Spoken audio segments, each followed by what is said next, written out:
Welcome. For years I've been on a journey to understand what it really takes to write worship songs that bring people to their knees in loving awe of Jesus.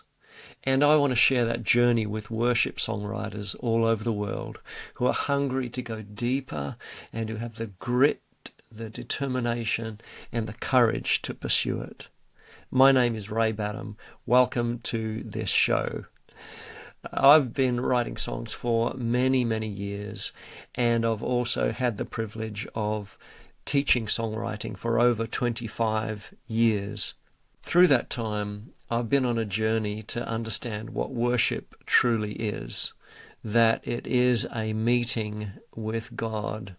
It's a meeting where God speaks to us and we encounter God Himself, and that through that time, we would have an experience with God that would transform us, that would transform our mind, our heart, our soul, our very lives itself. And to understand that and then help songwriters to write songs that would do that as well, to write songs that would cut people to the heart, to write songs that would bring people into an experiential sense of God, that the Holy Spirit would be at work, filling, making us more and more aware of what Christ has done for us and who we are in Him. And then also to write songs in such a way that they draw people in, that they awake people's imagination, to write lyrics that are engaging, that are singable, that make you want to sing them in church. And so I've been on that journey in understanding what worship is, and then also teaching songwriters how to do that, how to write songs, and then working out ways that will be really helpful for people to improve in their songwriting. And so through this podcast, through this show, I want to help you to do that as well. So welcome to this journey of songwriting, of writing songs that will lead people to Jesus. So I want to share with you a vision for today's worship songwriters. I want to go through 4 things. First of all, I want to share with you the opportunity that we have. And then secondly, give you a clear direction of how to get there. Then number 3, I want to bring up some objections, some questions that will come up. And then number 4, I want to encourage you on the journey and the actions that you can take. So basically, I want to outline a map, a vision, a map of the opportunity before us, how to get there, some obstacles that are in the terrain, and then I want to encourage you with your first steps. So put on your seatbelts, let's go. The first one that I want to look at here is the opportunity that we have before us today. I want to draw a map for you, a vision for what worship songwriting can be today. And that is that we can write songs that lead people to worship God, to encounter Him, and to not sit in the quagmire of dead religion and thin superstition. To write compelling melodies and lyrics that wake people to the reality of God. For a worship song that draws and invites people into the place where they are deeply and utterly captivated by Jesus Christ, worshipping in loving awe of Him. And that you can actually do that you can actually write songs that do that. So why is this vision important for us today?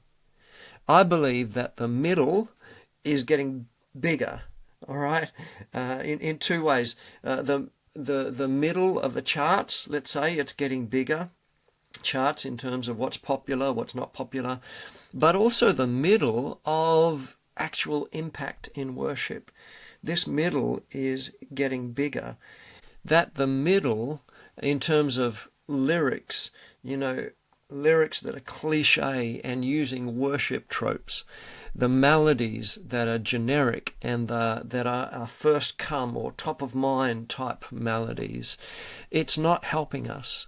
And the AI is really mushrooming the middle, the average. AI is just showing us more and more what it means to be mediocre, to be average, to be careless, top of the mind melodies and lyrics. That's what AI is designed to do, and it's showing us that. It's increasing the middle. The middle is getting bigger. The middle is the unremarkable. It's the unimpacting. It doesn't change people. It's the good, all right, the good. But good is an everyday occurrence. What I'm encouraging you to do is to go beyond that, and that as Christians we should aim to do that. I pray that we Christians wake up to the results of this, the laxity of thin theology, of hollow lyrics that are hollow, lyrics that lack substance, lyrics that put us to sleep spiritually. We're putting the devil out of a job if that's what we're doing, right? We're doing the work for him. He doesn't need to do anything. He can just sit there and do nothing, right? If we are writing songs like that don't compel people to worship Jesus. And I want to help you to break through from the middle. This vision also is that I want to help songwriters meet that opportunity to be ready, to shift our mindset, to grow in our craft, to write songs that rise above mediocrity, this mediocrity that AI is highlighting, that there can be a deeper and stronger engagement in worship and deepening with every repetition of that. In the recent New York Times songwriter interviews, Brandy Clark talked about being a songwriter in Nashville and going to co-writing sessions. And she said, every day you show up, you're showing up to practice. And then I feel like when a great idea comes into the room, which is inspiration, that's when you're playing the game. And if you haven't come to practice, there's no way you'll win the game. And that's true for us, that we can wake up every day and go to practice, right? We've got to put that practice in. We've got to get ourselves to the point where we're ready for the game, so that when inspiration hits, when you get that idea, you are ready. She goes on to say that what's even worse, though, is when you look back and think, that was a great idea, but we just didn't know how to write it. She said that's a terrible feeling. And you don't want that to happen, okay? That's why I'm encouraging you to be ready. And I want to help you on that journey as well, to be ready. So what is truly possible if you are ready? If you're ready, then you can release songs, you can write songs and release songs that will have such a resonance and transformation that they will change lives and spread, because they're doing so. They're actually changing lives. So that when your song is sung in church, it's not so much, oh wow, what a great song that was, but what a great God, right? Have that vision for your songs, that the remarkability of the song is actually built into the song itself. It has a transformation and a reachability in that song because of the transformation that's happening in people's lives, that people sing the song and they want to remark about it, all right? They want to talk about it. They want to talk about the change that is happening in them because of the song. So rather than people singing the song because you have written it, and people that know you, love you, and they want to sing that song, but rather than that being the reason, or rather than putting the effort into the production and the singing and the playing, all that sort of thing, no, it will be because of the remarkability of the song itself, the remarkability of the melody and the lyrics, and that the song will spread because it's actually making a change in people's hearts. That is the change that you want to make in the world. That is what is truly possible if you are ready. So that's the first thing, the opportunity we have before us, the vision before us. Now, number two, I want to give you a clear direction on how to get there on this map. The 7 steps I suggest are, number one, have your focus on Jesus. That's the first thing. Make him your focus, not your songs, not your songwriting, not your gifting, not your craft, not your talent, not your dream, not your vision. Don't put that first. Put Jesus first. Put him above every other thing, and to have your relationship with him as your priority, not so that you can write great songs, all right, but because you love him and you want to put him first, and you want to put his relationship first in your life, and to be meeting with him consistently in his word, each day, opening the word of God, reading it, understanding who God is, growing closer and closer to God, growing more and more in love with Jesus. Make that your first priority. That's the first step. The second step is to write more songs, to be writing consistently. To be a writer, you actually need to be a writer. All right? If you are a runner, it means that you run.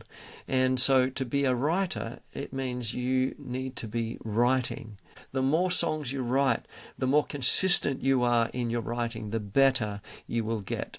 And the better songs you'll be writing as well. Number three, third step is to work harder on lifting your best songs. So step 2 is writing more songs, and I want to encourage you, don't even finish all of the songs that you start, but finish your best songs and concentrate on your best songs. What are your best songs right now? Concentrate on them. Make them the best that you can. Step 4 is to be in a community, an environment that lifts you. There's nothing like being in a community where you get together and you encourage each other. So I encourage you to develop that kind of community. And that's something I want to do here as well, is to start developing that community. And you can be a part of that as well. Step 5 is to gain skills. Get better at your songwriting, because they are skills that you can learn and you can improve in. Step 6 is to focus on the most important parts of the song. In other words, be smart in your songwriting. And I want to help you to focus on the most important parts of your song. For instance, your chorus. I want to teach you how to write great choruses. The chorus is the most important part of your song. It's the part that is being repeated over and over. And if it's the most boring part of your song, then you're repeating the most boring part of your song over and over.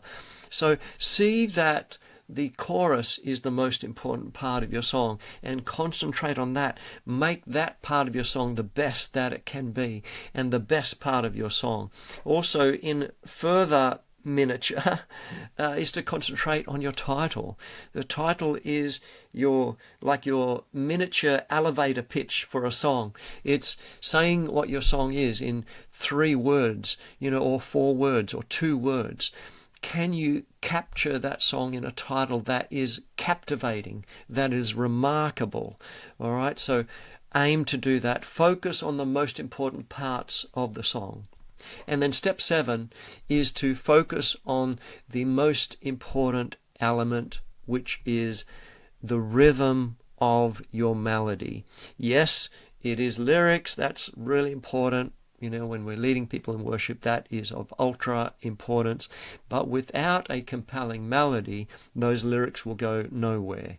So learn what it means to make the most of the rhythm of your melody. That's what is going to be the catchy part of your song, and that is the thing that will help you to write a song that has melodies that are catchy and memorable. So that's the direction on how to get there on the map here. Number 3, I'm going to look at some objections and questions that might come up, some obstacles along the terrain as you're traveling on this journey. I want to just point out some obstacles before you get there. First of all, the obstacle of, many writers don't see that their songs can actually be better. Because, they're singing them in church, they can see that God is working through the songs, that He is using them. My church loves these songs and they're singing them. But I want to encourage you to see that you can write better songs. Revival doesn't give us a license to give God something that hasn't cost us, to give God something that's second best. If we really are deepening our relationship with God, there'll be more drive for excellence. There'll be more drive and a desire to bring God our best, to dig in deep, to take the time, to put in the effort. That our first fruit means our best. To give God our first fruits, our best, not our leftovers, not something that's second rate, not something that has just come to us and we wrote it down, but to give Him our best, to keep writing all of those songs, to write 10 songs and then concentrate on the one that is the best. Write that, fine-tune that, make that the best that you can, and then present that to your church, giving Him your first fruits, your top 10%, all right? Something like that. And Colossians 3:23 says, "Whatever you do, work at it with all your heart as working for the Lord, not for human masters." We're not here working for ourselves, working for other people. We're not here to make a name for ourselves or, write songs for ourselves. No. We are working for God. We are on a mission for God. Therefore, we want to bring our best. We want to put in the time. We want to put in the effort to do that. Now, some more obstacles on this terrain in terms of what points along the journey, in my experience, do people stop or do people give up on their songwriting? There are three things that I want to point out to you here. First of all, people give up when they write songs that are not great. And that's why a lot of people give up right at the start, because for sure you're not going to be writing great songs. You've just started on the journey. See yourself as a beginner. Okay, you're a beginner here. You're not going to be writing songs, great songs to start off with. And that's sometimes such a shame, when people do actually write a great song to begin with, is that they think, oh, I just came so naturally, so easily. And then their second song, their third song, is where they hit a rock or something like that, and they're like, oh, I don't think I can keep going with this. Okay, so that's when people give up. But don't give up at that point, all right? Because, you're a beginner, or you're on your journey. And so most of the time you won't be writing great songs. Welcome to life, welcome to art. That's just the nature of art. Most of the time your work is working on your craft and working on getting better, so that when the best ideas come along, you're able to, lift and write those best songs. Another point in the journey where people stop or give up is that when they're not growing in their skills, when you've hit a season of time where you're actually not growing.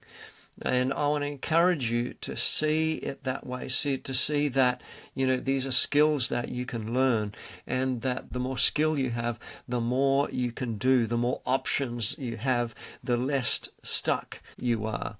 And that you don't even need to have writer's block when you've got the skills to help you to keep moving forward. The third place that I see along the journey where people stop or people give up is when they no longer have a flourishing community around their writing. To begin with, you might have a flourishing community, and that's what might be why you first started writing or something like that. Or in Bible college, for instance, I saw that, in a flourishing community, people were writing because of that, but then when they left college, they wouldn't continue necessarily with that. It's because of the community. And that's why I encourage you to create community around your songwriting. It's going to help you to write songs and to, kind of stay in the game. And I want to help to create that community here as well. So, some more obstacles. I want to put forward who this vision isn't for, because this vision might not be for you, and that's fine. That's absolutely fine. So this vision is not for you if, first of all, if you're not prepared to put in the work. This vision is not for you. Secondly, this vision is not for you if you aren't prepared to put in the time, the necessary time to develop and to improve. We hear and we see the best songs that songwriters have released. We only hear the top, 5% or 10% of songs, conservatively, that these songwriters have written. The 90% we won't ever hear.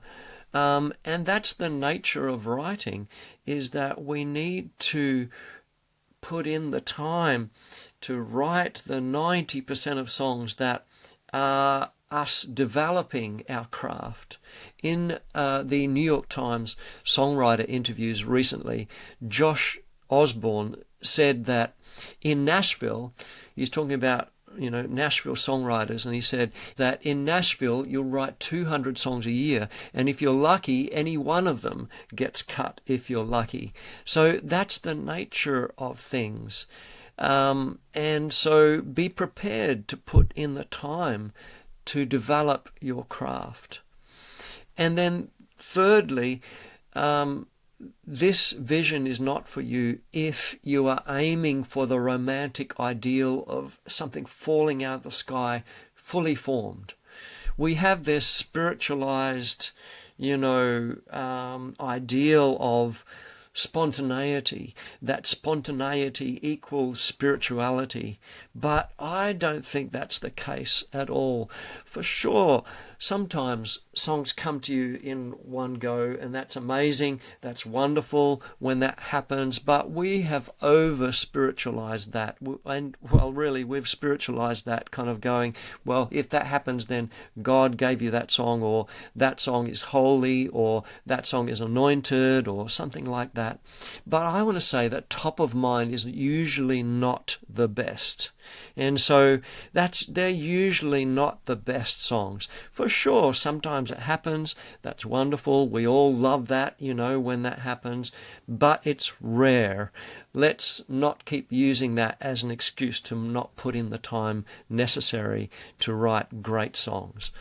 So this vision is not for you if you're not prepared in those ways. Or to put it in the positive, this vision is for you if you are prepared to put in the work. If you want to honor God in this way and put in the work and put in the time, then this vision is for you. Some more obstacles now in the form of questions or doubts that people might have about this opportunity. First of all, can I improve? People might think or wonder, can I actually improve in my writing? And this is the mentality of I'm either born with it or not. Because we are exposed to so many wonderful songs, so many great songs, talent can enchant us. Talent can enamor us. We sing the song, we hear it, we're just so enamored by the song, or how good it is, or the talent before us. But talent is really common. Stephen King said, talent is as common as table salt. The difference between a talented person and a successful one is a lot of hard work. And so really it's going to take much more than talent. I've seen a lot of talented songwriters start off on their journey but give up because they're not willing to put in the work. I've seen others who maybe are not as talented, but they put in the work and they keep going and they improve and they get much, much better. And so you can improve in your craft of songwriting, and you can improve in being a great songwriter. Another question that people might have is, if I work on skill, won't it end up being more mechanical? All right, mechanical in the process, or the song itself might become really mechanical.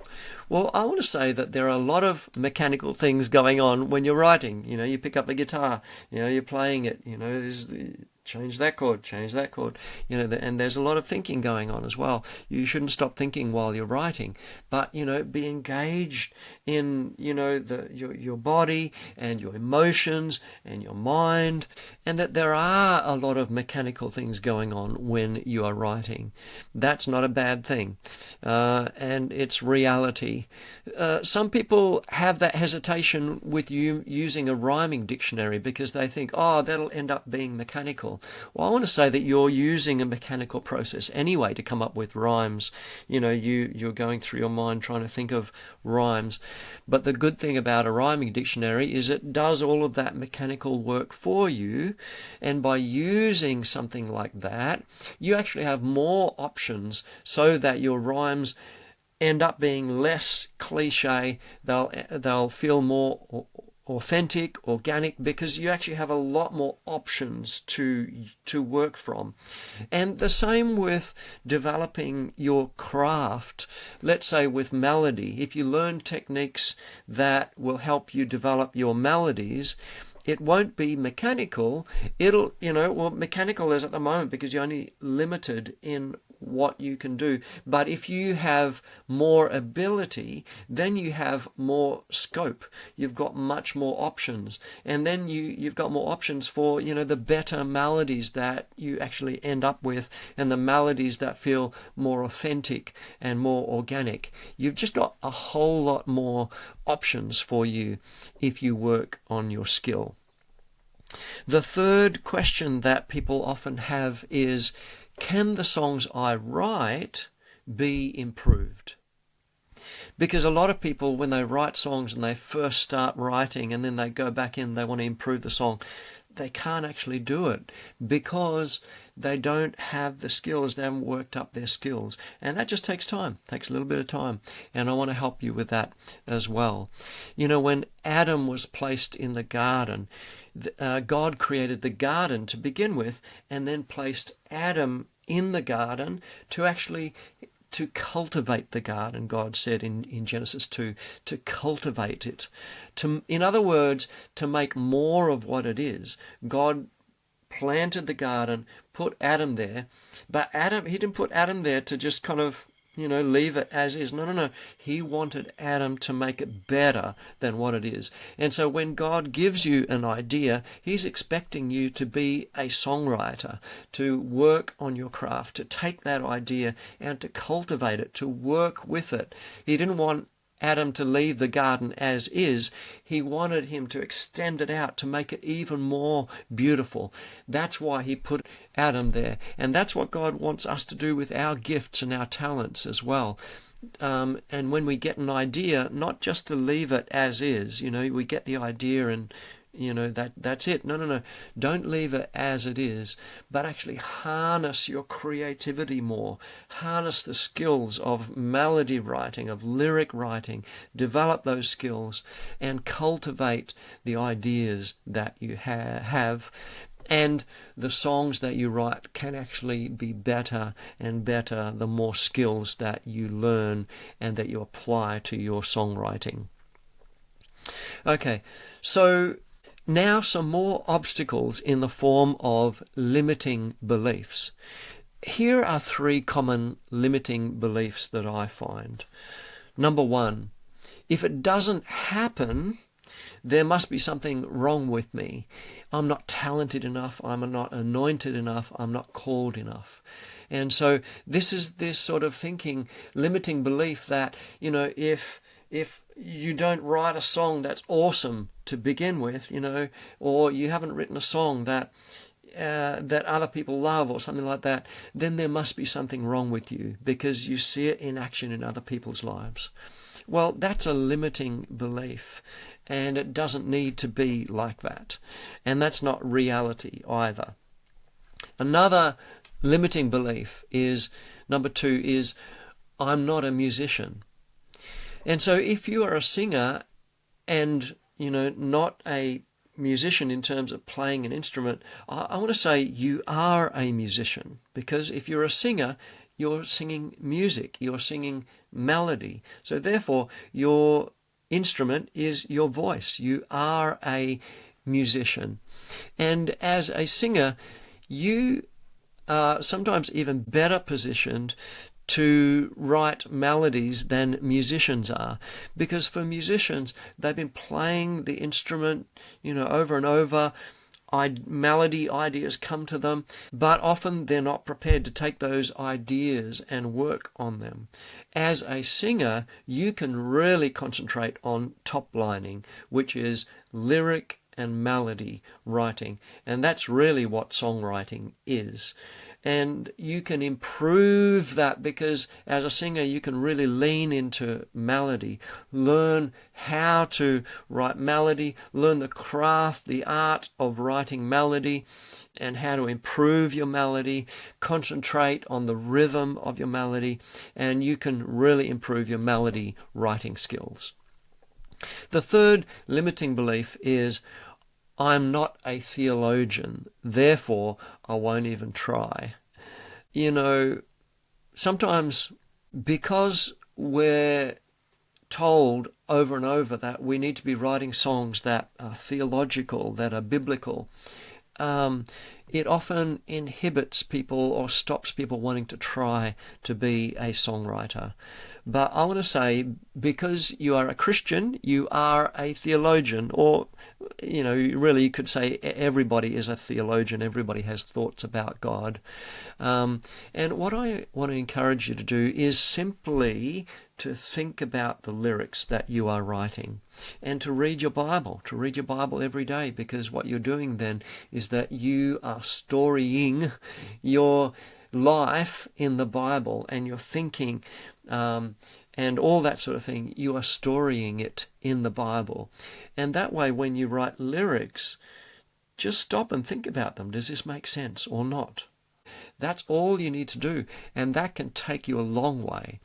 It's great for you to be studying the Bible, to be studying theology, all that sort of thing.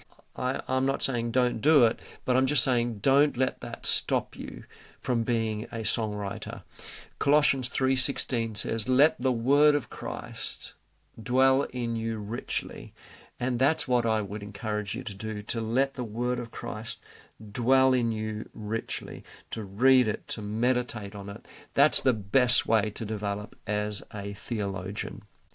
And that's the third thing, the obstacles that we'll face on this journey. So we've gone through, first of all, the opportunity that we have for, as today's worship songwriters, the opportunity that we have. Number 2, we've gone through the direction and how to get there. Number 3, we've looked at the obstacles on that journey. And now, number 4, I want to encourage you on this journey. I want to encourage you to take action. I want to encourage you to see the enormous potential that you have to write these songs of worship. You can lean into your relationship with God, your real relationship with God, your loving relationship with God, and write songs out of that. Write songs that will lead people in worship. Write songs that lead people to a loving awe of Jesus. Lead people, bring people to that place. And you have the potential to do that with the gift that God has given you. But there's a journey before you. You just got to start taking the first steps. So if this is you, if this is what you want, then I encourage you to do that, to write songs that bring people to their knees in loving awe of Jesus. So if this is you, if this is what you want, then I want to encourage you to be hungry, to go deeper, to have the grit, the determination, the courage to pursue this journey of writing songs that will bring people to Jesus. And so I encourage you to do that, to take action. What can you do starting this week? And what could the next 30 days look like if you did that every day? What could the next 6 months look like if you did that every day? Think of the change that could happen in your life, in your songwriting journey, if you started to do that. For instance, with your relationship with Jesus, simply reading the Bible, taking time reading the Bible, meeting with Jesus every day. Imagine the result of that over months, over 6 months. What would the result be? What would the result be in your writing as well? What would the result be if you could gather a group of people, write a song a week, present your songs to each other? What could happen in 6 weeks, in a month, in 2 months? What could you do to create community? What can you do today? I encourage you, whatever it is, take that step today. A journey of 1,000 steps begins with 1 step. And so take that step today. Get on that journey. If you've stopped writing and you want to start again, I encourage you, take that first step. Thank you so much for being with me here today. This is my first podcast, my first show, and I would really love it if you could do one of 3 things for me. Would you do this? First of all, if it has resonated with you, if it's challenged you, I would love to hear from you. Drop a comment below. What's your biggest takeaway? What are you going to do this week? Or number 2, tell somebody about this. Forward this on to somebody who would love to hear this show. Or number 3, leave me a 5-star rating. Because what I want to do is serve worship songwriters. So would you help me on that journey? Thanks so much for listening in today. Have a great week. God bless.